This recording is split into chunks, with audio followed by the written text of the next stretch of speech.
Monsieur Yapo, répétiteur de Moussia à l'occasion des cours qu'il lui dispense à la maison, a pu constater que Moussia refuse de faire la cuisine.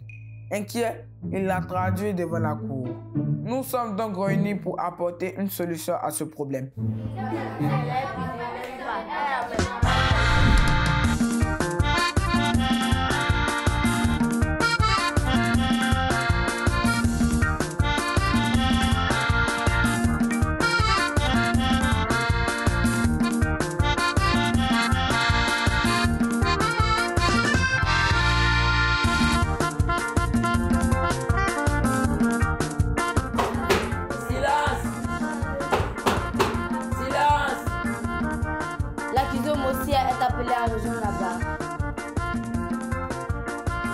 Moussia!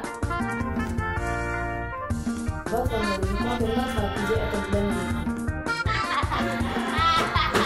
Silence! Moussia! Moussia! Excusez-moi, votre honneur. Rejoignez là-bas immédiatement. Moussia, vous avez été accusé par votre répétiteur car vous refusez de faire la cuisine. Le savez-vous? Votre honneur, mon répétiteur franchit les lignes. Qu'est-ce à dire? Son travail est de m'aider à mieux comprendre les cours. Je ne sais pas pourquoi il me convoque ici pour une question de cuisine. Êtes-vous en train de me dire que votre répétiteur n'a pas le droit de vous traduire devant la cour éducative? Effectivement, qu'il fasse uniquement son travail. Les affaires de la cuisine ne le concernent pas. Mademoiselle, adoptez une posture appropriée. Nous ne sommes pas dans une salle de théâtre. Selon vous, votre répétiteur doit se mêler de ce qui le regarde. C'est tout à fait ça.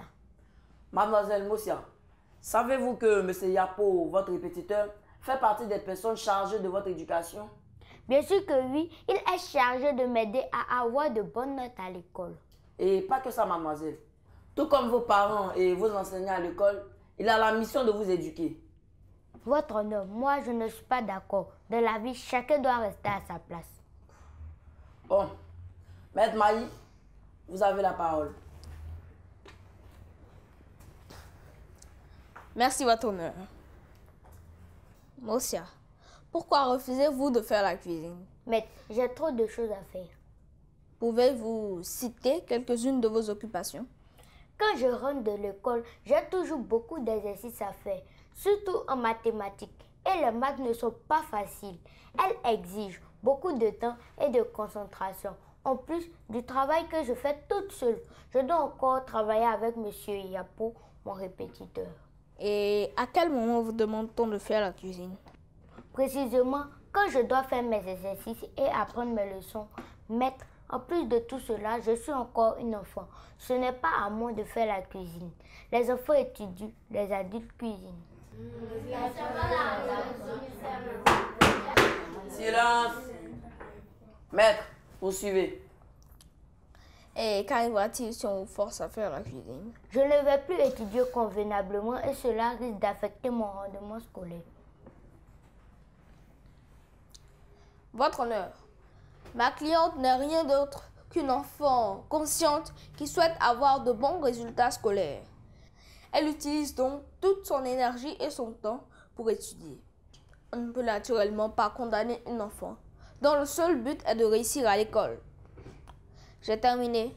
Je n'ai plus d'autres questions. Bien. Maître Komara, vous avez la parole. Merci, votre honneur.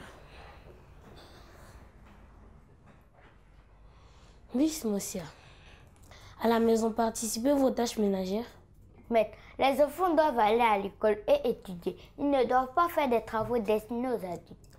Alors, selon vous, les tâches telles que faire la cuisine sont réservées aux adultes et les enfants ne doivent pas y être mêlés. Est-ce bien cela? Oui, c'est ce que je dis depuis le début, que chacun reste à sa place. Mais si vous n'apprenez pas maintenant à cuisiner, quand le ferez-vous? Mademoiselle, je me répète, si vous n'apprenez pas maintenant à cuisiner, quand le ferez-vous?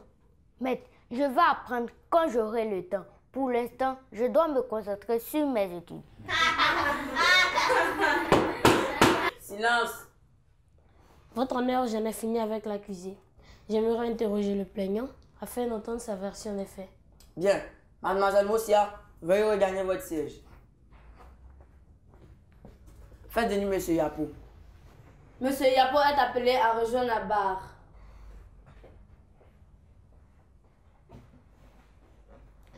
Monsieur Yapo, pouvez-vous nous dire si mademoiselle Mosia est débordée par les travaux scolaires au point de ne pas faire ceux de la maison? Maître, mademoiselle Mosia n'est pas débordée des travaux scolaires. Elle a suffisamment de temps pour faire la cuisine. Et qu'est-ce qui vous laisse croire qu'elle a suffisamment de temps? Maître, à chaque fois que nous avons cours, je la retrouve soit devant la télévision, soit dans la cour en train de jouer avec ses amis. Je l'ai donc déduit qu'elle n'est pas aussi débordée que cela. Mais j'ai bien le droit de me divertir, non? Mademoiselle, nous ne sommes pas ici à une fois. Rasseyez-vous immédiatement. Que je ne vous reprenne plus. Maître. Merci, Votre Honneur. Votre Honneur, Mosia, comme les enfants de son âge, a le droit de se divertir, le droit d'aller à l'école. Mais elle a aussi des devoirs qu'elle doit remplir. Votre Honneur, si la partie adverse n'a plus de questions, j'aimerais terminer en appelant la sœur de l'accusé à la barre. Bien. Maître Maï, avez-vous des questions pour le plaignant? Votre Honneur, tout a déjà été dit par ma cliente. Monsieur Yapo devrait se limiter à son travail. J'en ai fini. D'accord. Monsieur Yapo, veuillez regagner votre siège. Faites venir le témoin. Mademoiselle Moyer est appelée à rejoindre la barre.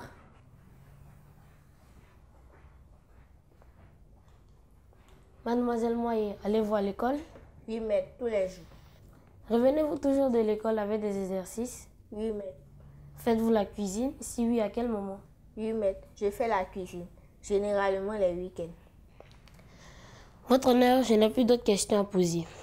Vous constatez avec moi que l'accusé et sa sœur vont tous deux à l'école. Elles ont tous deux des exercices et des devoirs à faire. De plus, elles vivent dans la même maison. Elles sont donc soumises aux mêmes conditions de vie. Il n'y a aucune raison valable au fait que l'accusé refuse de faire la cuisine comme sa sœur. Ce sera tout pour moi. Bien. Maître Maï, avez-vous des questions pour le témoin? Non, Votre Honneur. Bien. Mademoiselle Moïse, veuillez regagner votre siège.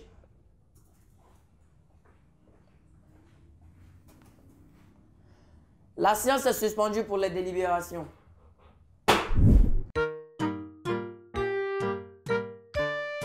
L'actualité. Hello chers amis et bienvenue dans votre rubrique Exploration. Aujourd'hui, nous vous parlerons de jeux de Monopoly. Le Monopoly est un jeu de société américain, édité par Hasbro. Le but du jeu consiste à ruiner ses concurrents par des opérations immobilières. Il symbolise les aspects apparents et spectaculaires du capitalisme.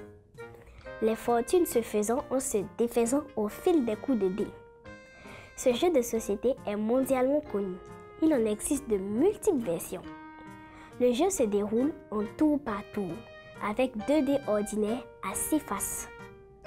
Chaque joueur lance les dés, avance son pion sur le parcours, puis selon la case sur laquelle il s'arrête, effectue une action correspondante. Je vous invite à le découvrir et à le pratiquer en famille. Merci de nous avoir suivis, au revoir et à bientôt. Après avoir écouté l'accusé, le plaignant et le témoin, je conclus que le refus de Mosia de faire la cuisine n'est pas légitime. Elle est tout simplement paresseuse. Et la paresse est un vilain défaut. Mosia, veuillez vous mettre debout. Mosia est donc punie. Elle est privée de tous ses jeux pendant 1 semaine. Elle devra désormais faire la cuisine. Veuillez vous rasseoir. Avant de lever la séance, permettez au jury de donner quelques conseils. Les astuces. Coucou les amis. J'espère que contrairement à Mosia, vous ne vous laissez pas gagner par la paresse. Pour y arriver, je vous recommande de faire un emploi du temps de maison qui prend tout en compte. Les heures de détente, les heures de repas, les heures de repos, le temps mis pour les tâches ménagères, les loisirs, les séances d'études tous les soirs et le dimanche. Le mot du pédagogue. Cher cordon bleu, approchez que je vous fasse une petite confidence. Vous savez quoi?